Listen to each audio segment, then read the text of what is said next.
Buenos días, como siempre, muchas gracias por acompañarnos. Su trabajo es importante para la difusión de nuestros proyectos. Este próximo sábado 23 estaremos inaugurando la exposición Caderatia, un descenso al paraíso.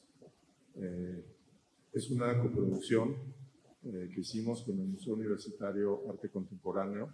La muestra se presentó anteriormente en el MUAC, en los meses anteriores, y es uno de ya una línea de proyectos que hemos venido trabajando conjuntamente. Agradezco antes que nada la presencia del artista de CADER, de Alejandra Labastida y de Cuauhtémoc Medina, curadores de la muestra, y voy a ser muy breve, más breve de lo que generalmente soy, solamente para comentar que el CADER trata el tema uno de los temas que trata es el trauma de los encuentros, los choques culturales, que creo que es un tema que nos atañe particularmente en México, en Latinoamérica, y más allá del choque es de la reparación de esos traumas. Entonces creo que voy a ceder la palabra ahorita a Cuauhtémoc para que él vaya elaborando sobre la curaduría, después Alejandra y finalmente CADER, y después una visita, como siempre. Muchas gracias. Buenos días. Primero que nada, muchas gracias por estar aquí. Quiero subrayar que para nosotros, y aquí incluyo tanto a CADER como a Alejandra, es un inmenso placer estar aquí en Puebla y en el Museo Amparo. Esta exposición se pensó desde el inicio con una colaboración entre esos dos museos. Había una coincidencia de interés por trabajar con Caderatia. De manera que, como ven, parece haber una especie de historia importante en relación a Caderatia. Espero que ahora encuentre este capítulo como un capítulo muy, muy serio. En realidad, de parte nuestra, yo tuve la fortuna de ver la exhibición de Caderatia, donde está una de las principales obras de esta exposición. Van a verla, continuo de reparación de escalera de Jacob. Y puedo decirles con toda claridad que cuando vi esa pieza, a pesar de que había habido una exposición en México de Caderatia, lo que yo pensé es: tengo que llevar esta exposición a México, tengo que llevar esta pieza a México. Y en buena medida este proyecto tiene un componente de obsesión y de capricho de parte mía.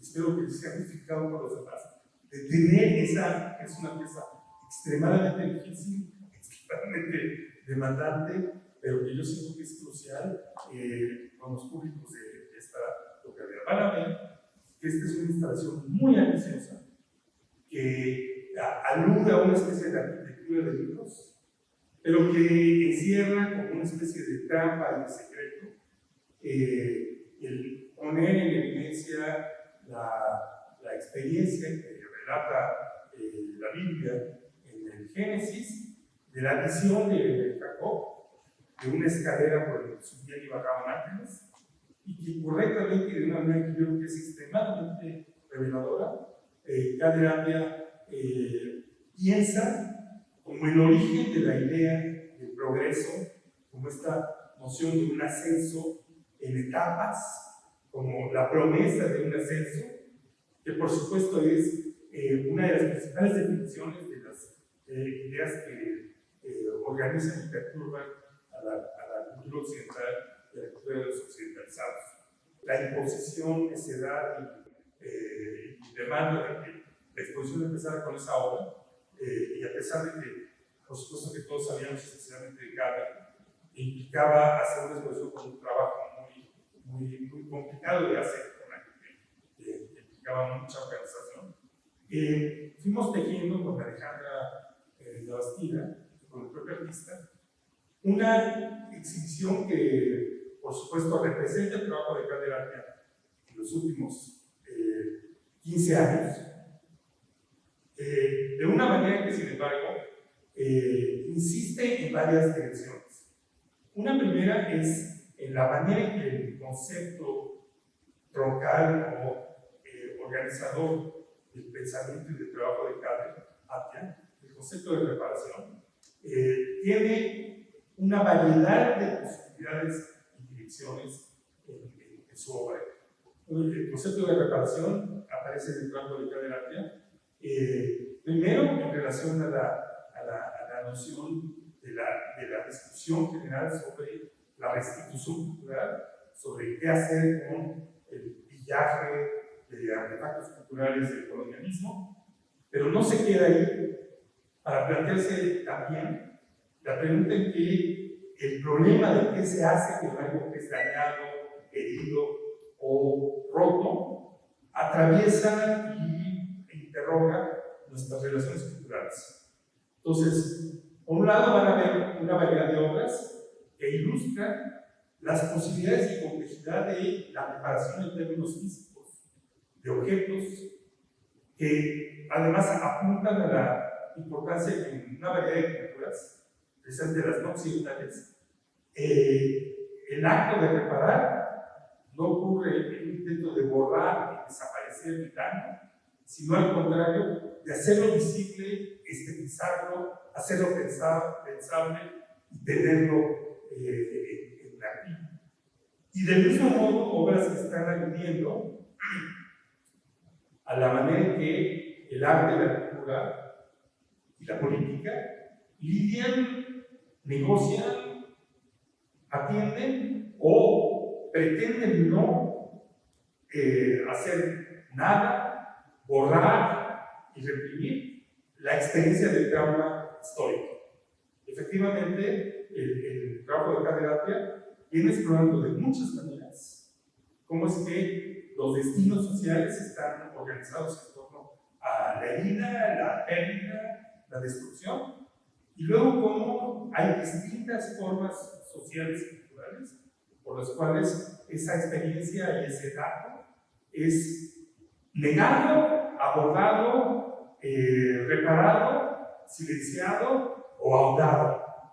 Y en esa dimensión, el concepto de reparación se convierte en una gran operación de análisis histórico y de crítica.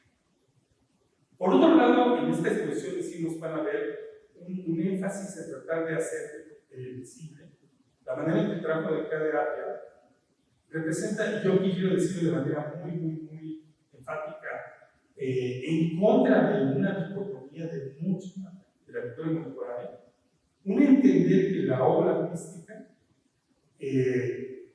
tiene un poder como artefacto y como objeto especialmente destinado a confrontarnos estéticamente, y a la vez tiene lugar para ser un lugar de pensamiento, de investigación, de diálogo.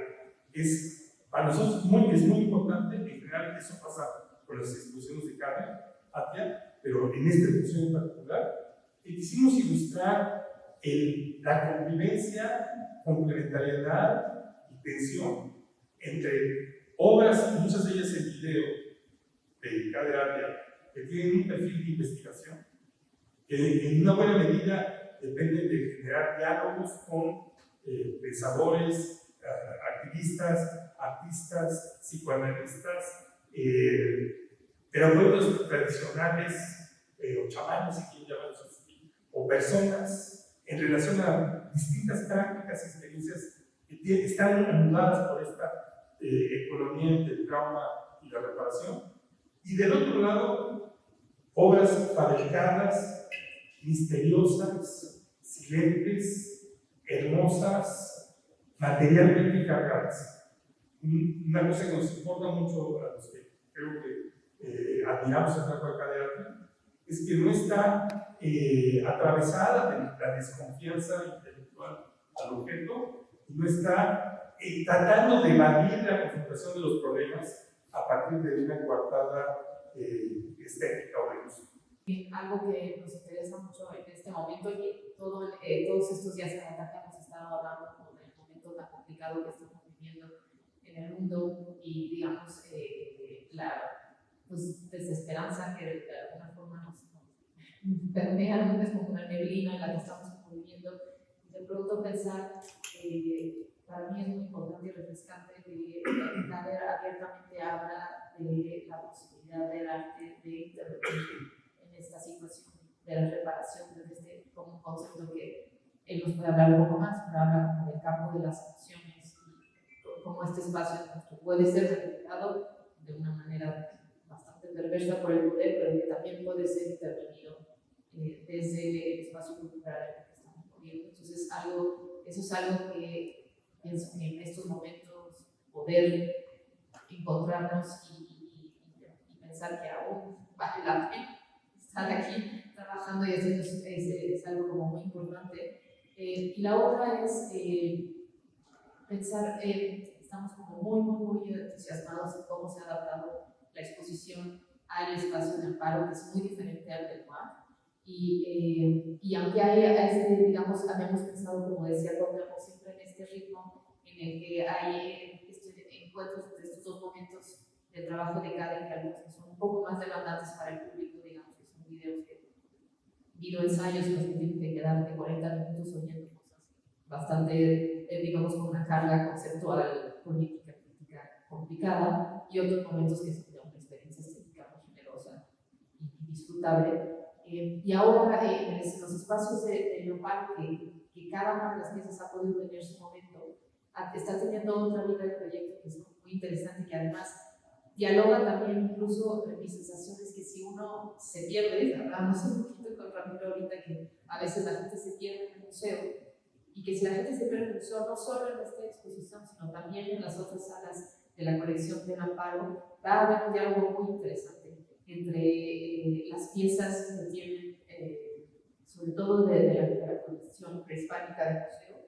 Hay un diálogo también ahí en esas, porque el trabajo de Kader es franco-aquilino y creo que es muy constitutivo de su práctica, desde su perspectiva, de su experiencia, pero también ha tenido, como nos decía Cuauhtémoc, este acercamiento, por ejemplo, digamos que de la herida a la cicatriz, a la traza, al fantasma, ¿no? Ha habido un camino que lo ha llevado hacia otros acercamientos, como la perspectiva más asiática, de la relación con el fantasma, que es una parte importante, ahora casi es como la mitad de la exposición, una parte importante de la exposición en este contexto, pero que nos interesa también mucho ver cómo eso va a dialogar con la misma colección del Amparo, imaginándonos a un visitante que se pierda y que pase por esas salas y que luego se encuentre con las máscaras y con los ejercicios estéticos que hace Kader, que ahora que las vean van a entender un poco, ¿no? Yo les decía que él tenía una pieza que hay una referencia a unas máscaras africanas, pero cuando yo daba las visitas guiadas en el MUAC,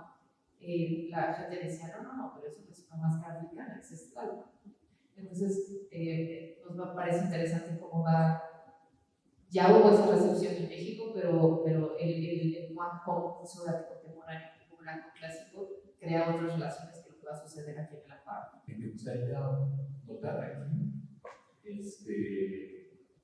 porque hay una cosa que me parece interesante, antes de hablar del concepto de la obra de arte y del futuro,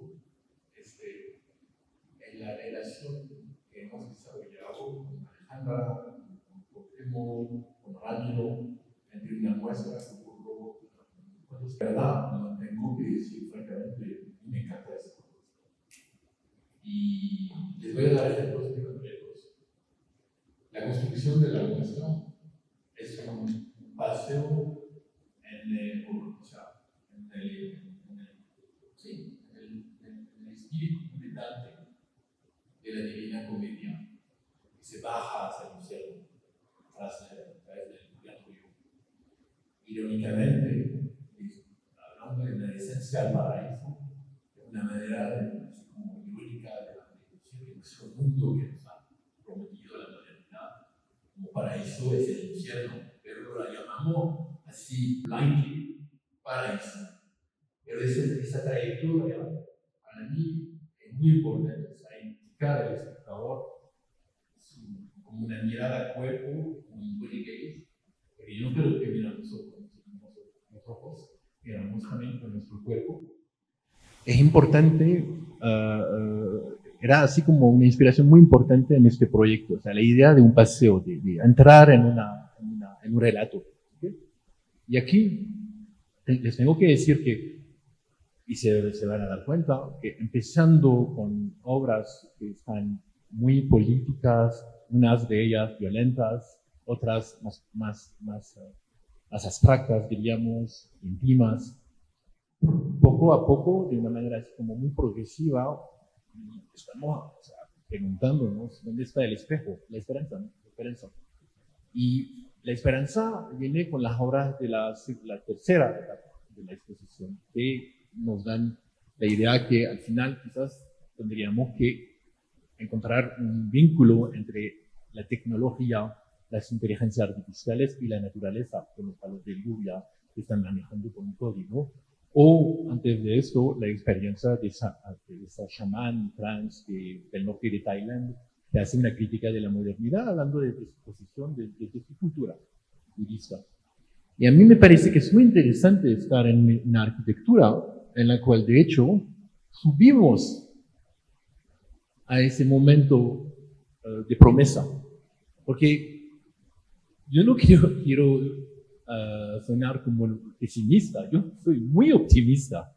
Yo creo que el arte es una suerte inmensa en el mundo de hoy, particularmente en una sociedad donde la desaparición de la experiencia física de la cultura, como venir en una muestra, se está así como acelerando con todos los medios digitales, las experiencias proxy a los devices.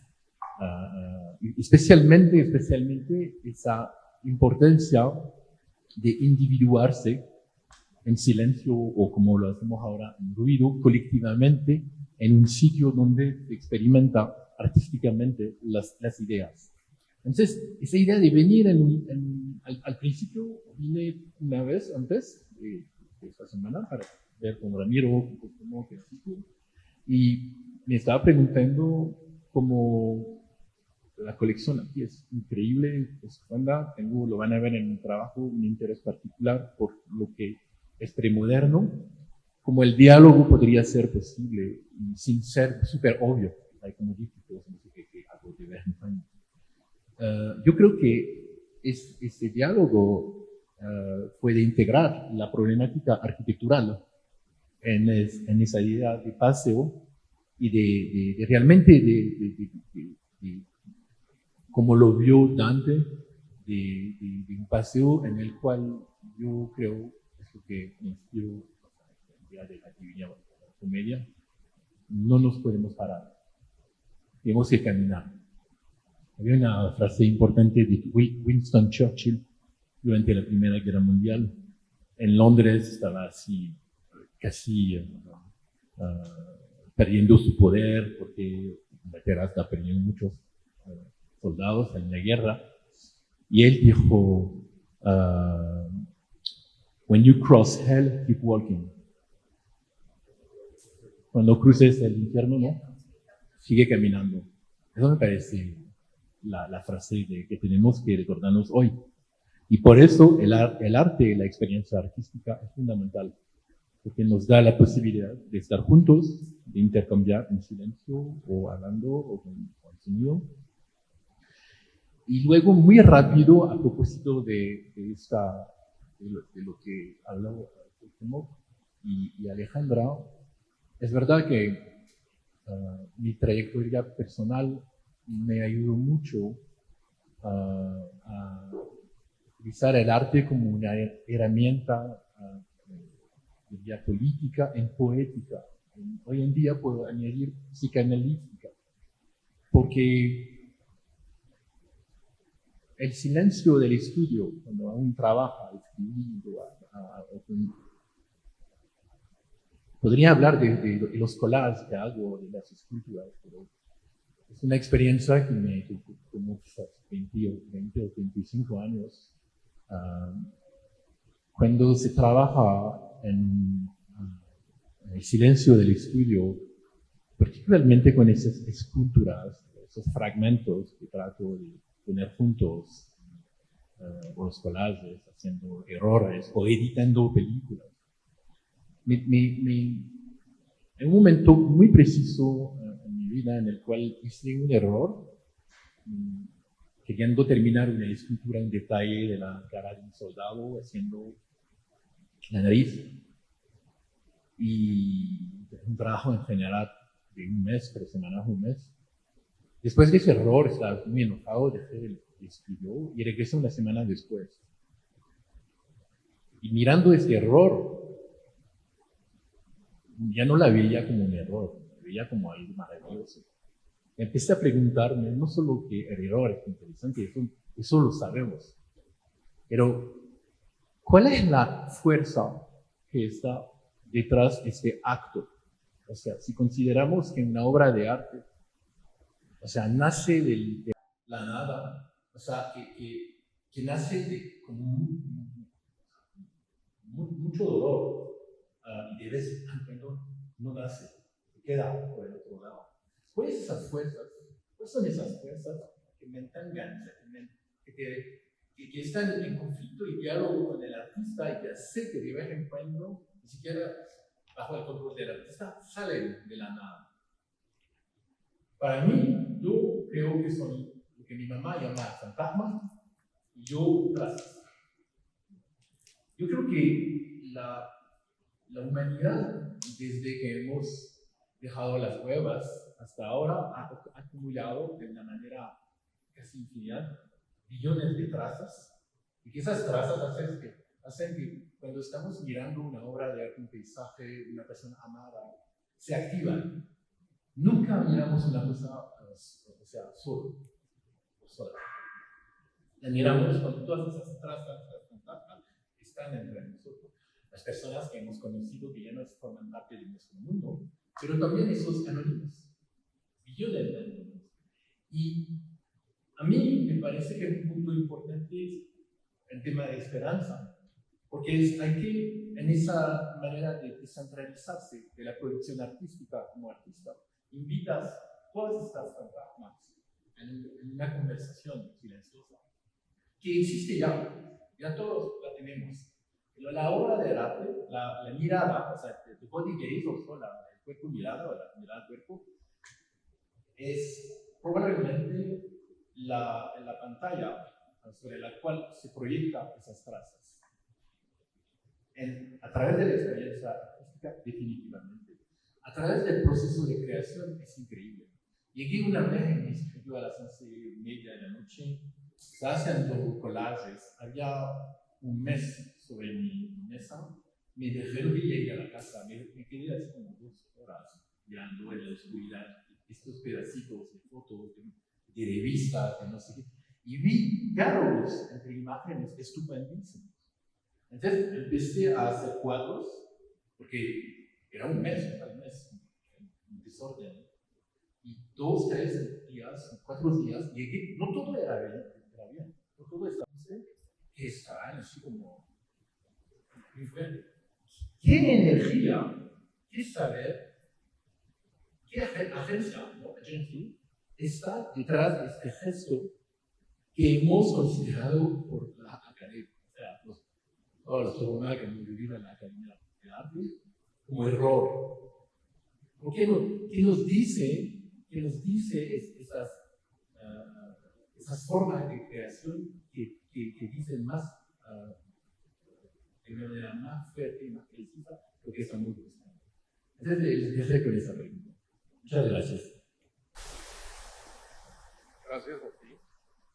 Y si hay alguna pregunta para pasar a salas, por favor, que creo que es, como siempre, estar enfrente de la obra con el artista, los curadores a un lado es un privilegio. No sé si hay preguntas. Paula, de la Jornada de Oriente, ¿cómo pensar esa herida, esa recomposición en un contexto como el de México, en donde nuestra historia parece ser esa, en donde cada día un edificio es sustituido por otro, hay apropiación cultural, donde los ismos, el racismo, el clasismo, pululan en esta sociedad? ¿Cómo aterrizas tu obra cuando piensas en México? Sí, gracias por esa pregunta. Aquí yo diría que regresaría lo que está diciendo Cuauhtémoc describiendo la obra, la escala de Jacob, porque pensé muchísimo a este diálogo con el público mexicano antes de las dos exposiciones en tema de colonialismo. O sea, hay colonialismos, el colonialismo de mi ancestro, de mi familia, no es el colonialismo que hubo en esa tierra. Son diferentes, pero hay muchos puntos comunes. ¿Cuáles son?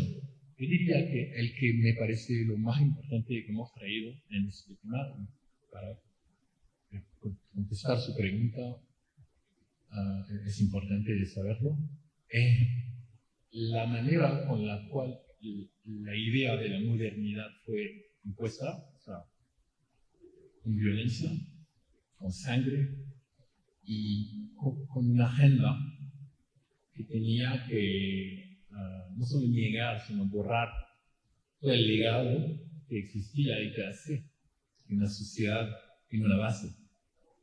Y a mí me parece, por ejemplo, aquí en México, y eso lo viví de manera muy fuerte hace 25 años, visitando el Zócalo y viendo ruinas saliendo del suelo. O sea, cuando estoy hablando de base, hablo realmente de la base física de la tierra, ¿no? Entonces, yo diría, con una crítica de la modernidad y de sus puntos ciegos y de todas las paradójicas que escriben en esta idea de la modernidad superar todas las posibilidades, de que ya no hay mejor cosas que democracia, capitalismo, modernidad.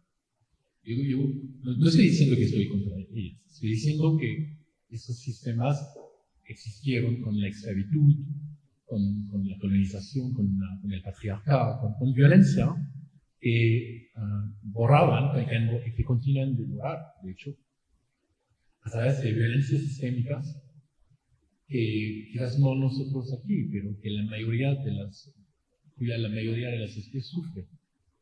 Entonces, criticar la modernidad y su pseudo mito del perfecto. La modernidad es todo, y terminaría, porque me parece que es importante decírselo, que es una parte también muy importante en mi pregunta que quería compartir con el público, es que yo creo que un punto, un aspecto muy difícil y tóxico de la modernidad es que se vende como una religión. A esa obsesión de creencia que la modernidad es, o sea, para validar la modernidad.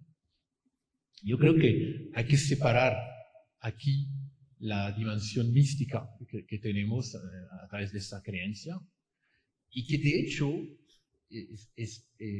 este trabajo este trabajo vamos a estar forzados, ¿no?, a hacerlo por la evolución de la sociedad. O sea, ya no creemos en la ciencia por todas las fallas que hubo estos últimos años, como el COVID, etc. Pero si no nos cargamos a través del arte y de la cultura a desarrollar un discurso, unas experiencias artísticas críticas como estas, se van a cargar otras cosas de la sociedad que no son tan tolerantes como la cultura y el